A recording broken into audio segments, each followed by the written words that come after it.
Усман Кудратович, ваши комментарии по сегодняшней игре? Ну, конечно, проиграли, это очень плохо. Очень плохо, потеряли очки, это очень плохо, может и не хватить потом в конце. Ну, видите, видимо, я подобрал не тот состав, выставил, понадеялся.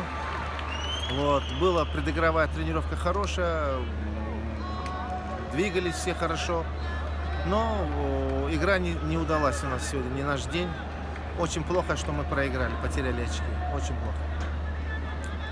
4 пропущенных мяча и сами себе привозили. Конечно, да. Вот этот гол, даже первый и второй, он как бы получилось так, что начали волноваться ребята, как бы растерялись, начали бежать вперед, и получилось так, что мы 4 гола пропустили. За 3 игры мы столько не пропускали, а вот за игру мы пропустили 4 гола. Это плохо. Конечно, будем думать, смотреть, разбираться.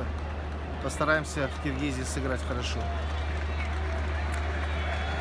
Спасибо и удачи в следующем.